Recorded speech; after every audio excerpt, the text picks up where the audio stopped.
Welcome back everybody. Now we are discussing table number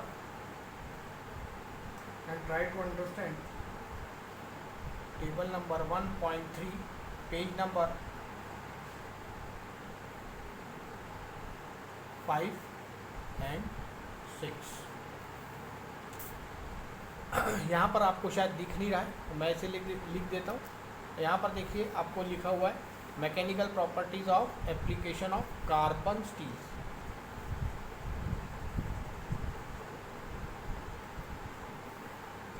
carbon steel भी काफ़ी बहुतायत में हम प्रयोग करते हैं. मोस्टली हम इसको स्ट्रक्चर या आपका लाइट वर्क के जो रॉड्स स्प्रॉकेट जो ये प्लेन कार्बन से ही हम बनाते हैं. आप जानते हैं कि जो मोस्टली हम आज ये इसमें हम मोस्टली ज़्यादातर हम प्लेन कार्बन स्टील का प्रयोग करते हैं और प्लेन कार्बन जो है वो हमको हेल्पफुल रहता है कि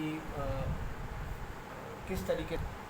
तो प्लेन कार्बन स्टील जो है वो मुख्यतः 0.06% ऑफ कार्बन से लेकर 1.5% कार्बन का प्रयोग होता है. ये भी कई डिफरेंट टाइप्स का आता है. Dead carbon, low carbon, medium carbon, high carbon. As per the percentage of carbon इसकी डेफिनेशन चेंज होती जाती है. ये आपने डिटेल में मटेरियल टेक्नोलॉजी में पढ़ा होगा. We will not go in that depth because as presently we want to understand this our table firstly. तो इसमें इसी कंटिन्यूएशन में हम देखते हैं.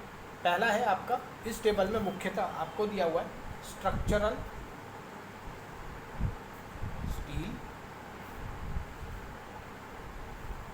दूसरा है प्लेन कार्बन स्टील. तीसरा है सॉरी इसमें सिर्फ दो ही आपके डेजिग्नेशन दिए हुए हैं. पहला है स्ट्रक्चरल स्टील और दूसरा है plane carbon steel. Structural steel को हम इस तरीके से ST स्ट्रक्चरल का S और T कंटिन्यूएशन में ST से यहाँ प्रेजेंट करते हैं. बहुत आसान है. से स्ट्रक्चरल 30 यदि मैंने स्टील का प्रयोग किया तो 294 372 के बीच में इसकी टेंसाइल स्ट्रेंथ होगी. यदि मैंने डेजिग्नेशन 63 लिया तो 618 से 696 के बीच में होगी.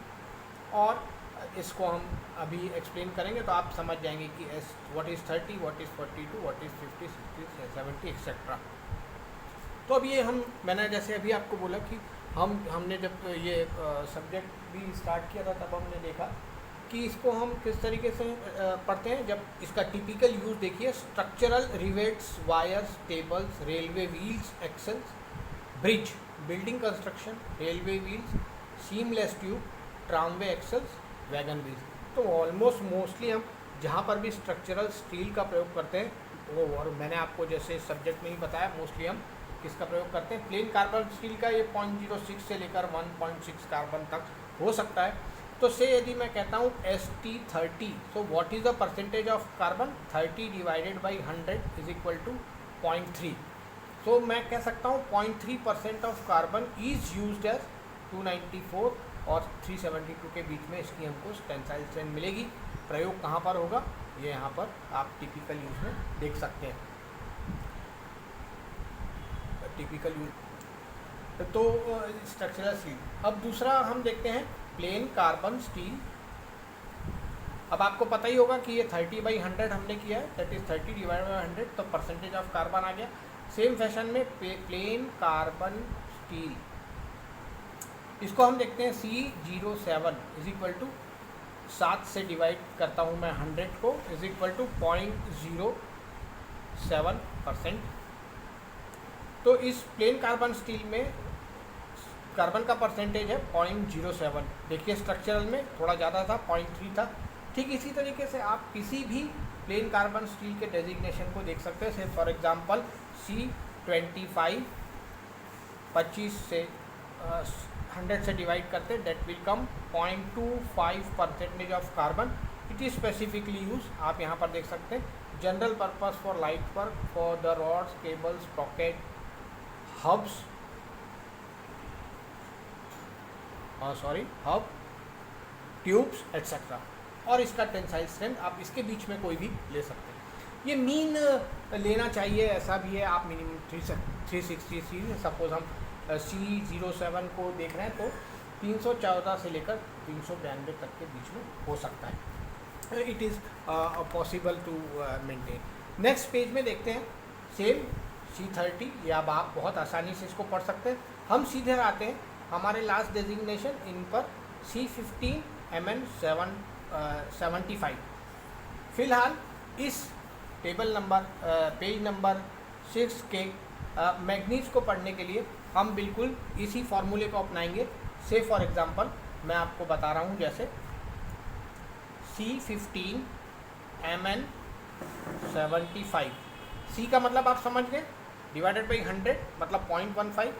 MN को भी आप कुछ इसी तरीके से करेंगे, दैट इज़ 0.75। ये एक एवरेज वैल्यू रहती है।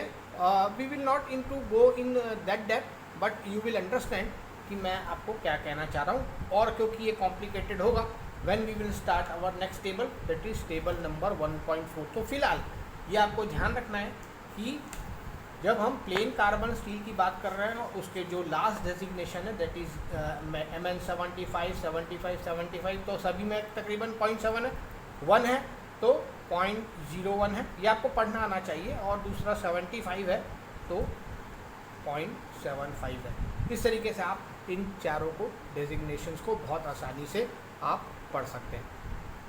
Thank you for your kind attention.